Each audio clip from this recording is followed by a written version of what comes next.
Hello everyone, and thank you for watching my channel. If you like what I'm doing here, please consider subscribing, liking, and commenting.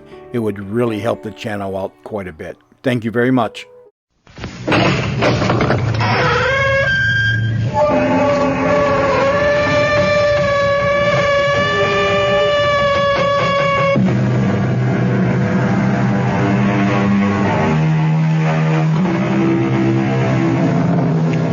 Come in. Welcome.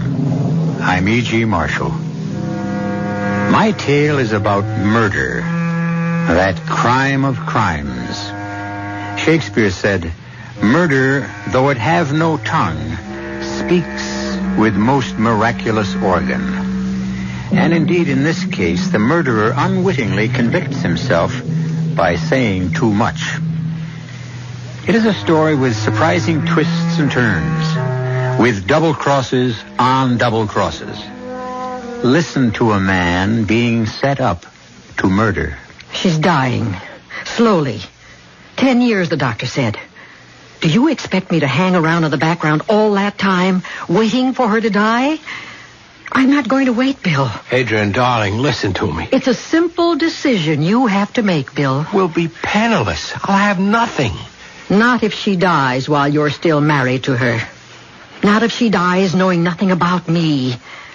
Not if she dies before she can change her will.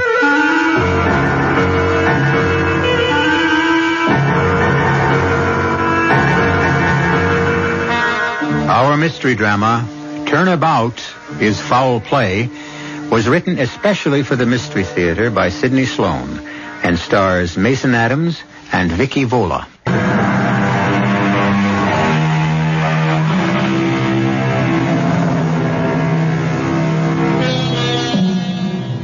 The car pulled into the parking lot of the seedy motel, which bore the name Ritz Manor, Rooms and Meals, Reasonable Rates. Seated at the wheel of the modest car, obviously a rental, is a handsome, well-dressed man in his middle 30s. At his side is an equally attractive woman whose appearance and manner would make her stand out in any company. The man parks the car in front of Cabana Numero 4, as it is called on the sign posted over the door. He gets out and opens the car door for the woman. This flea bag again. It's safe. They know me here. They don't ask questions.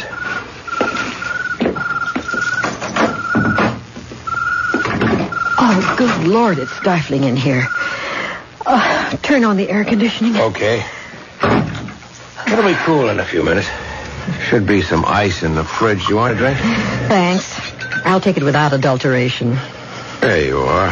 Thanks, darling. He's looking at you. Well, that's better. Much better. I hope it improves your mood. You've been in a miserable state from the moment I picked you up.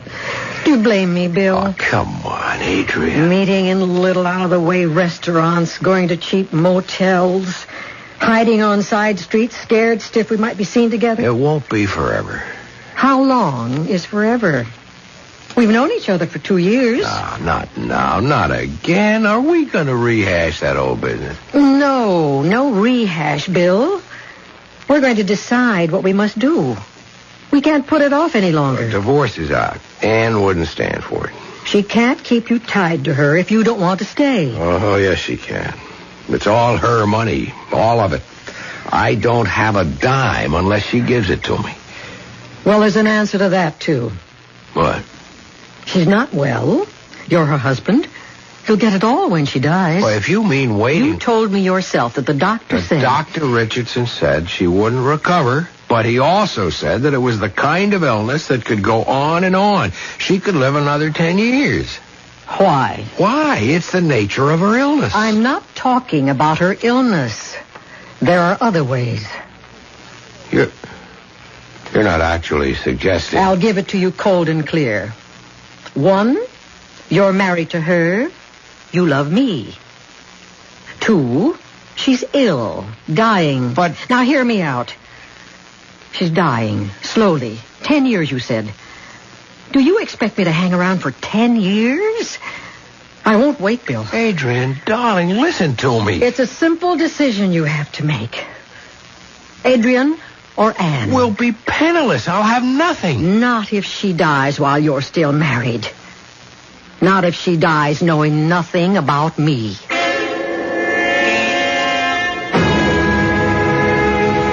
Now, Mrs. Sperling, I want you to relax completely.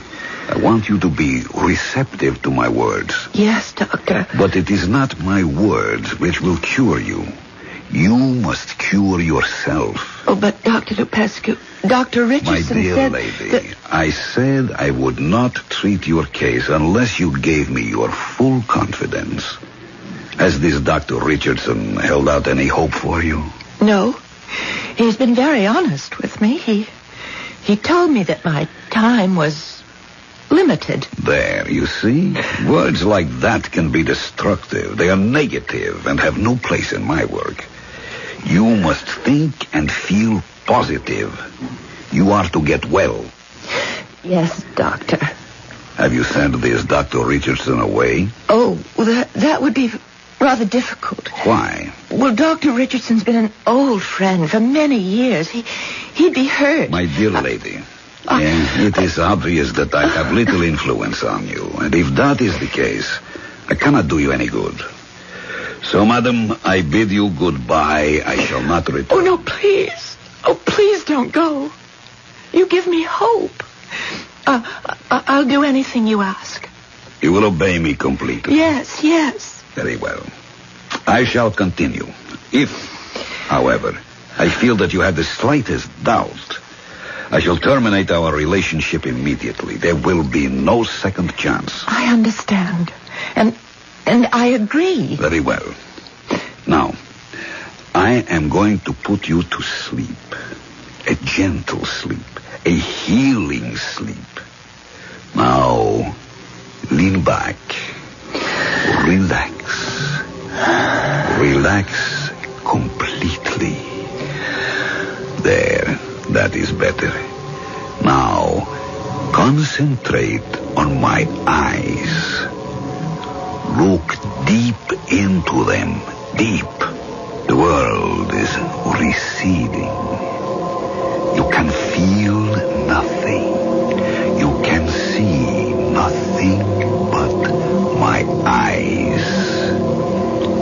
Now sleep. Sleep. Mrs. Sperling, you are asleep, but you can hear my voice. You will obey my commands. Answer me.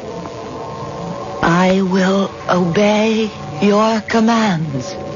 You will awaken in a moment or two, and you will feel better than you have felt for a long time. Yes. I am going to give you a post-hypnotic suggestion. You will, after I have been gone an hour, ask for the telephone. It will be brought to your bedside. You will call your attorney, Harold Gifford, and you will ask him to come here next Wednesday at 2 o'clock in the afternoon.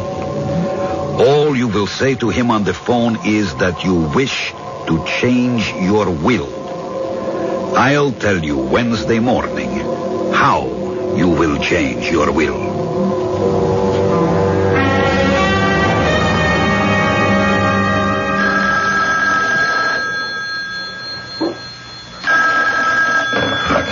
Hello. Bill? Yeah. This is Harold, Bill. I wake you? No, I've been up for hours. What's a good word, Harold? Are you breaking our golf date? No, nothing like that. Mind if I ask you a personal question? Oh, go ahead. You're our lawyer, aren't you? I am also your friend. Bill, Yeah. how are you and Ann getting along? How are we What's a funny question? Fine, I guess. Anything happened recently? A quarrel? Serious misunderstanding? Another woman? No quarrel, no misunderstanding. Ann loves me. I take the fifth on the last question about another woman. Anyway, Ann doesn't know about it. What goes? Forget it. sorry I woke Now, you. wait a minute. You can't ask me all sorts of personal questions and then hang up without telling me why you're asking them. Has Ann been talking to you? Legal ethics, Bill. Can't answer that. Then she has been talking to you. Bill, About us, that is. I'm her lawyer, Bill. I Hey, to can't. hell with your legal ethics. You were my friend before you were our lawyer. I'm ringing off, Bill. Does she want a divorce? Wouldn't she have told you if she did? She's changing her will, that's it. She's changing her will. Harold, that's it, isn't it? That's what you've been trying to tell me. I haven't been trying to tell you anything, Bill. Okay, Counselor. Thanks anyway. I'm going to have a talk with her. Leave my name out of it. And by the way, double-check that new doctor of hers, Lupescu. Lupescu, huh? Sure, I'll check him out. And thanks again. You have spoken with your attorney, Mrs. Sperling? I have spoken with him, Doctor. The will is being changed in accordance with your instructions. Good. Now, when I clap my hands, you will awaken, refreshed, and in excellent spirits. There, Mrs. Sperling. How are you feeling? Wonderful. Oh, I feel so relaxed. I told you that you would. Come in. I'm not disturbing anything, am I? No, darling. I want you to meet Dr. Lupescu. Doctor, this is my husband. I do. Ann, dear, whatever happened to Dr. Richardson? Nothing, Bill. But Dr. Lupescu's been able to help me. When old Dr. Richardson couldn't, Mr. Sperling, my services to your wife can be terminated with a word. Well, here's the word. Send me your charges, Dr. Lupescu, or perhaps you'd like a check right now. Bill, you don't know what you're saying. Dr. Lupescu's very necessary to my health. He's done more for me in a short time. Please, madam. than Please, do not defend me. I will leave you to settle this matter between you. But you will come back, Doctor. What? You'd ask him to come back Please, after... Mr. Sperling, consider the state of your wife's health before you make irrevocable statements. Well, if you would kindly leave, I'd be able to speak to my wife about the state of her health. Good day. Bill, what have you done? And listen to me. He calls himself doctor. Whether he is or not is a matter for You conjecture. don't know anything against him. And without knowing, with just your suspicions, you rush in here, you insult them. And listen to me. No, I'm not going to listen to you. You don't have my welfare at heart. He's turning you against me. That I do know. What? What are you saying? What was Harold Gifford doing here yesterday? What? Why do you ask? He was here, wasn't he? Yes, he dropped in to see how I was feeling. It was just a friendly call. Harold's an old friend. He's also our lawyer. Yes? Did you call him and ask him to come here, or did he just drop in, as you say? I don't understand, Bill. What's all this got to do with us? With Dr. A Lupescu? great deal. I don't know what part, if any, that phony doctor has in this, but did you, and I want you to answer this honestly, did you tell Harold that you wanted to change your will? No. That's the truth? Did Harold tell you that I did? No, he couldn't. Confidential matter between attorney and client. Well, then why are you so worked up? Did you think I was cutting you out? I don't know what I thought. Because it isn't true. I love you, Bill. I haven't been much of a wife to you since I came down with this thing. And let's not talk No, about it. we must. There's no point in pretending that I'm going to get well. I'm not. And after I go, everything I have will be yours, Bill. I want it to be that way. Because I love you.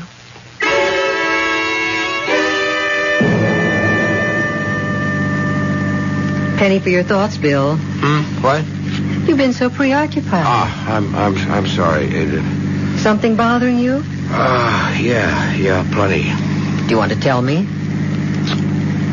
My wife is changing her will. What? How do you know? I know. Gifford called me. He's our lawyer. I'm being cut out. Completely? Oh. A few crumbs might be left for me. I don't expect it'll be much. Okay.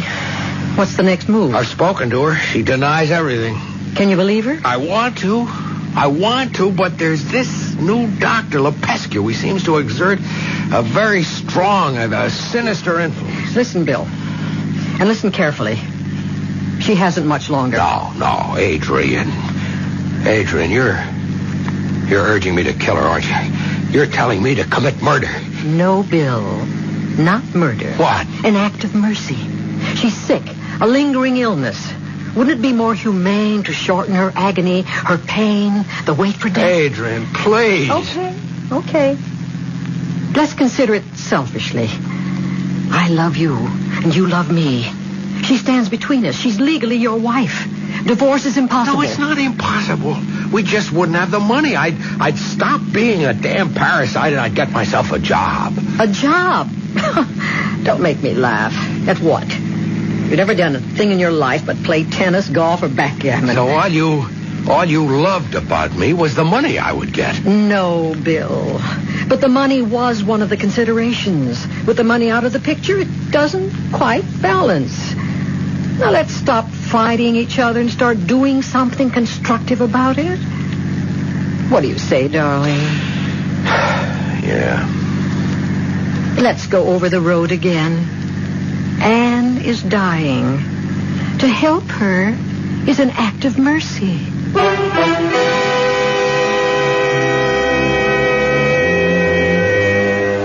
Bill Sperling is being forced to make an important decision. To paraphrase an old expression, some men are born murderers, some achieve murder, and some have murder thrust upon them. I'll be back shortly with Act 2.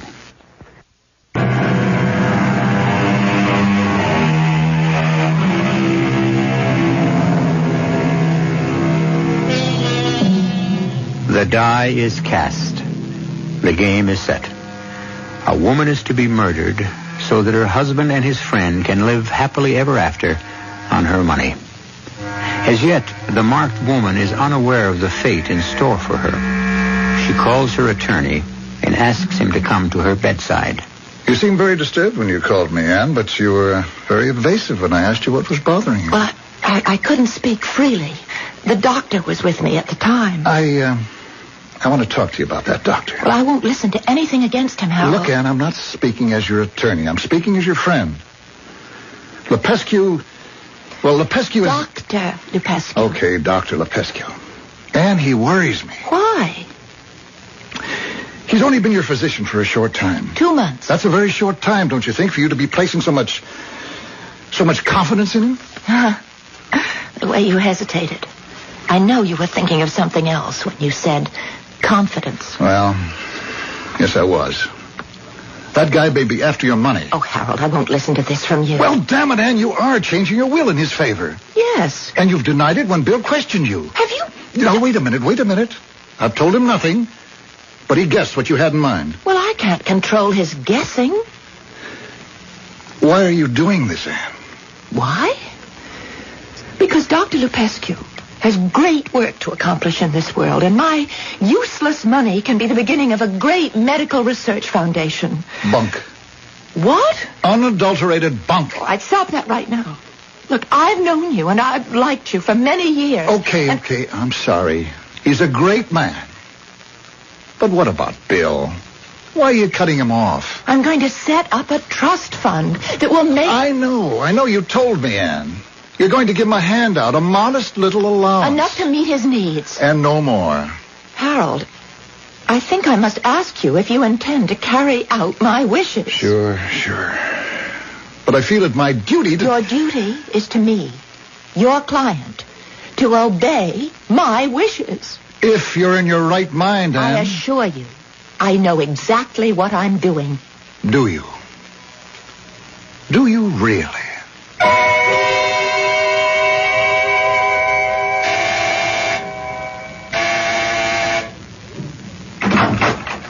Oh, Bill. Well, come in. I wasn't expecting you. Were you asleep? It took you so long to answer. No, I wasn't asleep. I thought we decided it wasn't a good idea for you to be seen here. I had to talk to you. Look, it has to be done right away. The sooner the better. Gifford has got the will ready for her signature, and I found some scribbled handwritten notes of hers in the wastebasket. Guess how much she's going to leave me? $10,000 a year. I couldn't go 3 months on that. Well, what's the plan? Here, look at this. It's a suicide note. To my dear husband. It isn't signed. I'll get her to sign it. I'll slip it to her to sign along with a raft of other papers. I have to do this every month to take care of certain business and investment matters. Okay, you'll get her signature. On a typewritten suicide note? How kosher do you think that's going to look? Well, she uses her typewriter for almost all her correspondence. Including suicide notes? If I were the police investigating... I'll get her to sign it. I'll slip it to her to sign along with a raft of other papers. I have to do this every month to take care of certain business and investment matters. Okay, you'll get her signature. On a typewritten suicide note? How kosher do you think that's going to look? Well, she uses her typewriter for almost all her correspondence. Including suicide notes? If I were the police investigating this, I'd be mighty suspicious. Look, I can't force her to write the note. Can I? No, I guess not. Now, if I'm questioned, I'll point to the fact that since she's been ill, she's written everything on the typewriter. It's on a special stand next to her bed. Yeah? Well, what else? What else is there? A little matter of how it's to be done. Oh, sleeping pills, an overdose. See, every night when I'm home, I bring her a warm glass of milk. In the milk? Yeah. And then I'll substitute a second milk glass and wash the first thoroughly. The empty pill bottle? On top of the suicide note. When? Tonight.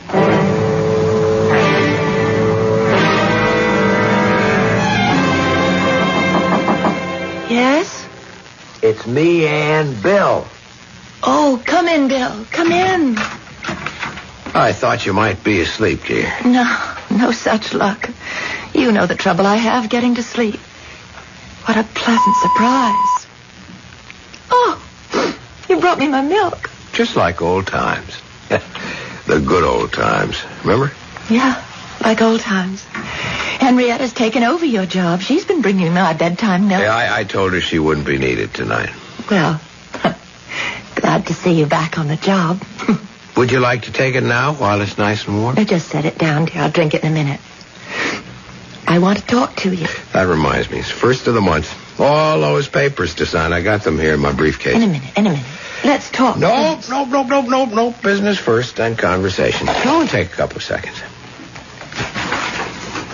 Here you are, Ann. It's only a few. Now sign right here. Right. And here. Right. Now here. And here. Right. Here, that was quick, wasn't it? Now for our conversation. Oh, wait. One more item to be disposed of first. The milk. Oh, leave it there, Bill. I'll drink it. I don't like it too warm anyway. But, Ann... Don't fuss over me. Look, Bill, I've got something serious to tell you. What? Well, I've been speaking with Harold, and he tells me that I'm not being fair to you. When you asked me the other day whether I was changing my will, I lied to you.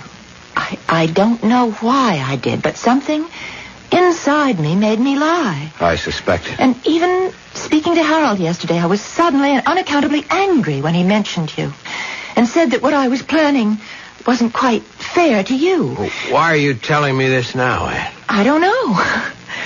But the restriction which kept me from telling you everything is suddenly gone. Go on. And I wanted to say that if you object to what I have in mind, I'll drop it completely, and I'll order Harold to destroy the new will. I haven't signed it yet.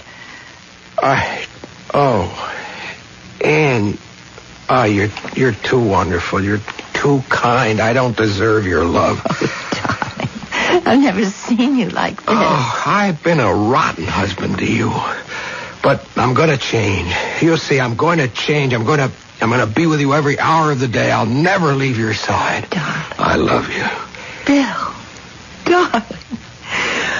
Oh, it's so good to have you back again. I know that you've strayed. When you took that apartment, I knew. Ann, listen. Don't explain. I don't want an explanation. I don't need them. You're back. That's good enough for me.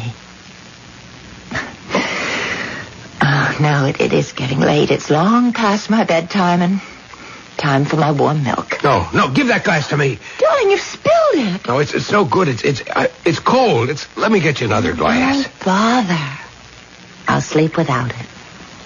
Just kiss me goodnight. Oh, it's wonderful to have you back, my dear. My Bill. What? Hello? Miss Bowling? Yes? Dr. Lupescu is here. Send him away and tell him to go away. Oh, I can't do that, Bill. Ask Dr. Lupescu to come up, Henrietta. Then I'm going. Bill. But, Bill, you'll be back. I don't know. Maybe I will, maybe not. Good night, Anne.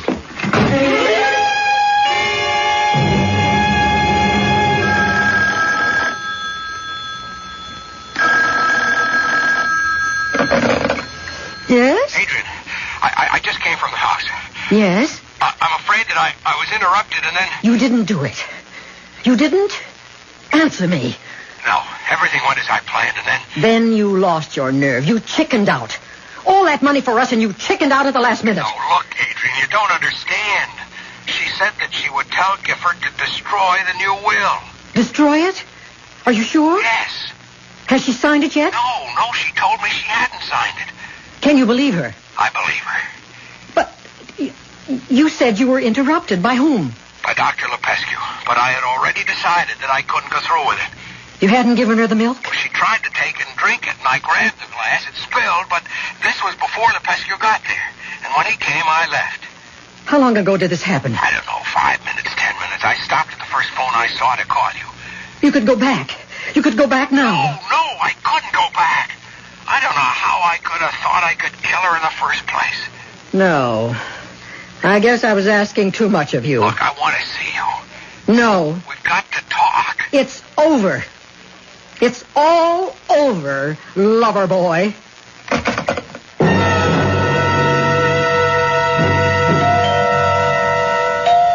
Coming. Oh, Harold, come on in. Been trying to reach you for the last 3 days. Where have you been? On my boat. I just got back to the apartment 20 minutes ago. Alone? Alone on the boat? Yeah. I just didn't want to see anybody, talk to anybody. Or listen to the radio? Just the weather reports. I see. Well, it's going to look very bad. What is? You're being gone this time. What does my being away for 3 days have to do with anything? Everybody's been looking for you. Anne is dead. What? Anne? Oh, good Lord. Anne. Look, you don't have to put on a performance for me, Bill. Performance? Everybody knows that your marriage to Anne was anything but perfection. I loved her. That night when I saw her, I realized for the first time in years how much I loved her. I made up my mind that I'd cut out all the nonsense and try to make her last few years a little happier. How did you leave her? Well, the party was a little messed up. I was with her just as she was going to sleep. Henrietta knocked and said that Dr. Lupescu was downstairs, and Anne told her to send him up, and that angered me, and I left. That's about what Henrietta told the police. The police? Yes. It seems that Anne died from an overdose of sleeping pills. Sleeping pills? They were given to her in her warm milk, which she always takes before going to sleep. Henrietta says that you insisted on taking the milk up to her. But she didn't. I mean, I accidentally spilled. I brought her the milk, but she didn't drink it. It spilled. You'll have to see the police, Bill. I suggest that you do it right away.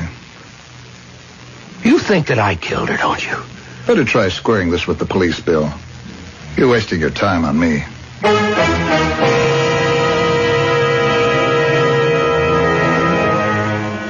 After Harold Gifford left, Bill stared into space, unable to comprehend the events which had swirled around him and now threatened to overwhelm him completely.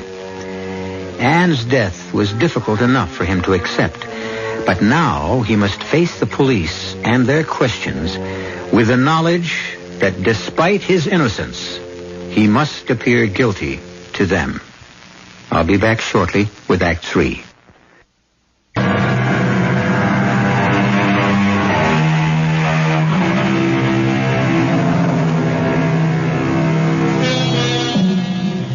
Bill Sperling's life had taken on all the aspects of a nightmare. It is true that he had planned to murder his wife, but at the last minute, he found that he could not do it. Imagine his bewilderment when he hears that his wife has been murdered, and in exactly the manner he had contrived. The finger points in only one direction, his.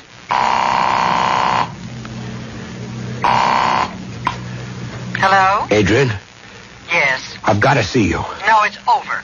Thought we settled all that. It's terribly important. Anne is dead. Strange the way you said that. Strange? She's been dead since last Wednesday night. I heard it on the late news. You act as if you just found out. I have. I've been away on my boat. What? Another story? You putting me on, Billy boy? I didn't do it. I'm telling you the truth. I swear I didn't know. Ah, that's very good. What are you going to do, plead loss of memory? I told you, Adrian, I didn't do it. You know I didn't do it. Trying to set me up for an alibi? Well, I don't want any part of it. Please don't call me again. I won't be involved. You can be made to talk. You can be made to testify. Sure. You go right ahead and bring me into court. I'll say you planned it. Milk, sleeping pills, phony suicide note, the whole dirty wash. Adrian, you can't. Try me. I'd advise you to leave my name out of it. Bye. Hello. Hello. Hello. Hello. Hello. Oh, now, come on. Who is that? Yes? Mr. Sperling? William Sperling? Yeah. Sergeant Joseph Marchetti, homicide. Can I come in? Yeah, sure. Come on in. Thanks. Mind if I come right to the point, Mr. Sperling? Please do. Your wife was murdered, Mr. Sperling, and you were a prime suspect. That's purely conjecture, Mr. Sergeant. Sergeant. Mr. Sperling, Sergeant Marchetti. Okay, Sergeant. Are you charging me with my wife's murder? Would you like to hear what I've been able to find out while you were, missing for 3 days? I can explain my absence. You'll get plenty of chance to do that. But listen to me first, huh? A guy goes to see his wife. Then he gives her a glass of warm milk. Wait till I finish. A glass of milk has a lot of sleeping tablets melted in it. Enough to knock off a healthy woman. But Mrs. Sperling is a sick woman. Very weak. She goes very fast in spite of all that Dr. Lepescu, he got there a few minutes after she drank the milk, could do to help her. You said murder a moment ago. Isn't it possible that my wife, being in poor health,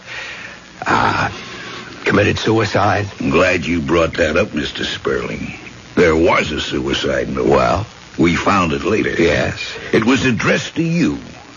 Typewritten. All my wife's correspondence for the last couple of years was done on the typewriter. She had it next to her bed. Okay, so she typed the note. But it's the signature that bothers me. You can easily determine whether or not it's genuine. Oh, we had a handwriting expert look at it. And? It's her signature, all right. No doubt about that. Only one thing. What? Why should she start off by addressing the letter to my dear husband and then end up by signing it real formal, Anne Sperling? Can you explain that, Mr. Sperling?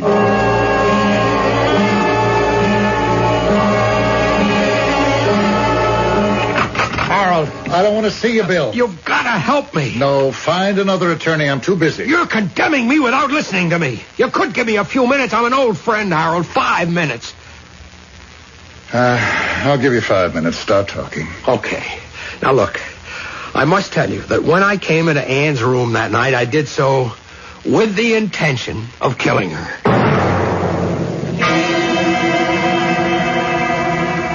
It's going to be a tough job selling that story to a jury, Bill. Changed your mind at the last minute, eh? It's the God's honest truth. Maybe it is.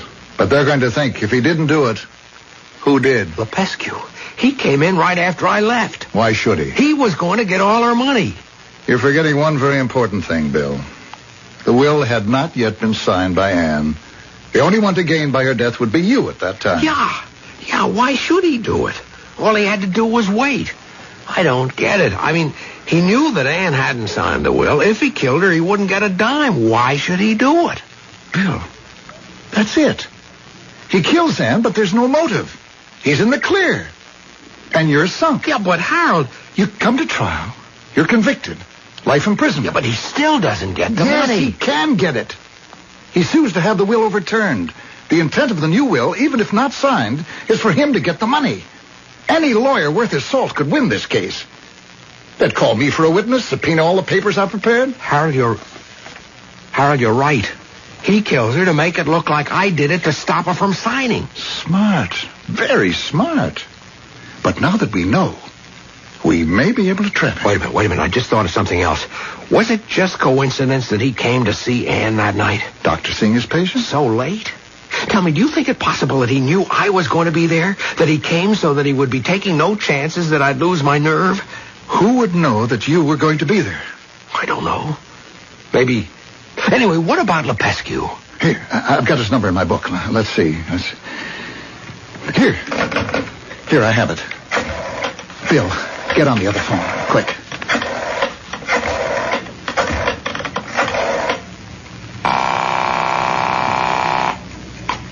Yes? Dr. Lepescu? This is Harold Gifford calling. Oh, yes. The late Mrs. Sperling's attorney. Yes. What can I do for you? Doctor, you may not be aware of the fact that Mrs. Sperling has left you the major portion of her estate. No. Really? Well, this comes as a complete surprise. Are you certain? I have the papers right in front of me. Now, there's only one little hitch. Hitch? What is it, hitch?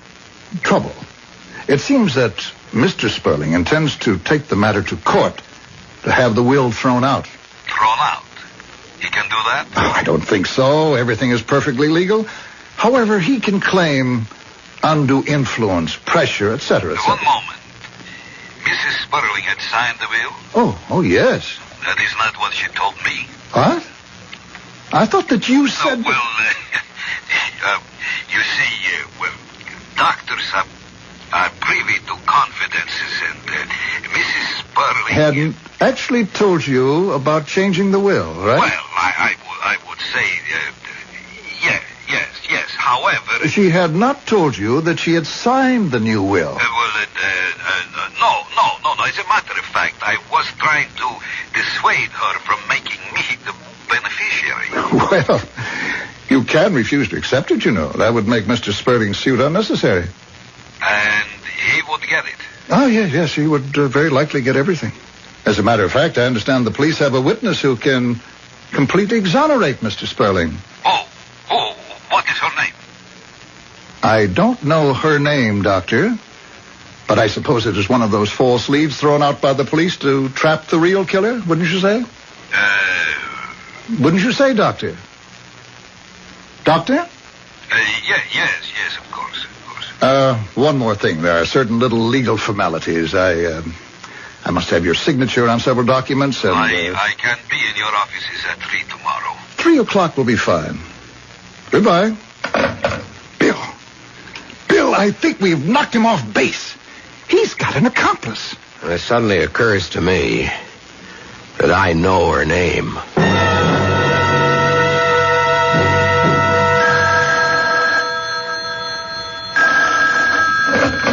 Hello? Adrian? Damn it, Bill. I told you not to Don't call. hang up, please. Now, look, I've got to see you. No, that's impossible. I just heard on the news that you'd been arrested. I'm out on bail. I'm coming over. No, if you come here... Coming. Didn't you plan this thing with me? Bill, you leave me out of this. I warn you, it'll do you no good to involve me. Stay right where you are. I'm coming over. Bill! Oh, I've got to get out of here.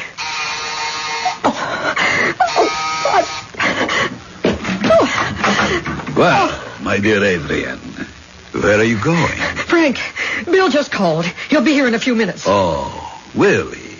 He was arrested late this afternoon. He posted bail. He's out. He's coming here. I don't believe you are lying. Lying as usual. He mustn't find you here. He'll know everything if he finds us together. I won't be here long, my dear. Only you will be here. But you won't be a very cooperative witness. Witness? Yes, I heard how you have been talking. Who told you that? Mr. Gifford, Mrs. Sperling's lawyer. It's a lie. I wouldn't betray He you. said the police had a witness who could clear Sperling of the murder charge. Only you can do that. He was trying to trick you, don't you see? No, he is too stupid to lie to me. I distinctly remember he said it was a woman. No. He said she. You've fallen into a trap.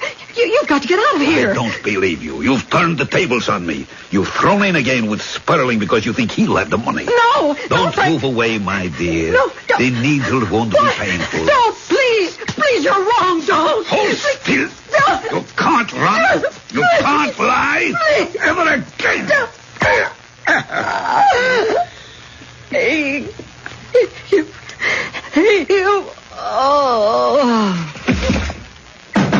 Open up! Open up! Police! There he is at the window. Stop him. Stand where you are, Lupescu, or I'll shoot. You're under arrest.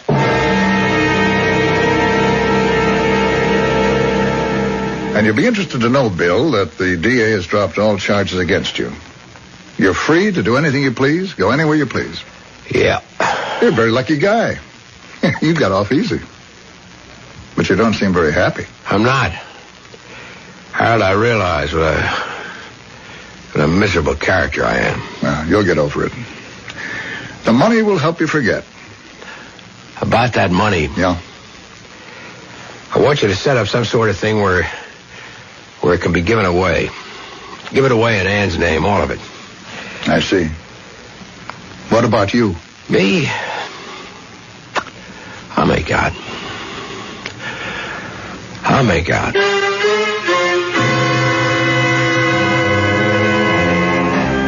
Bill Sperling, a weak man, a selfish man, urged, persuaded, walked down the dark road that led to murder.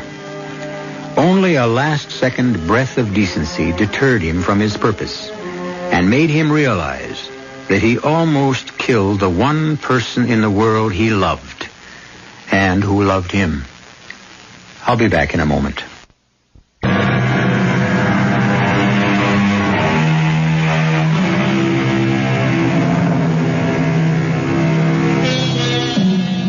You have just heard a tale of weakness, betrayal, and murder. When Bill Sperling walked out of his attorney's offices, alone, penniless, his empty life before him, he had one small seed of consolation. He knows Ann's money, which he once wanted enough to kill for, would be used for good. He knew in his heart that that was the way she would have wanted it to be used.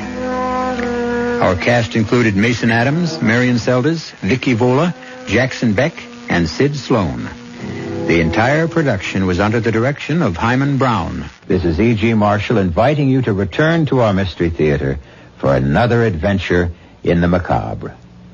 Until next time, pleasant dreams.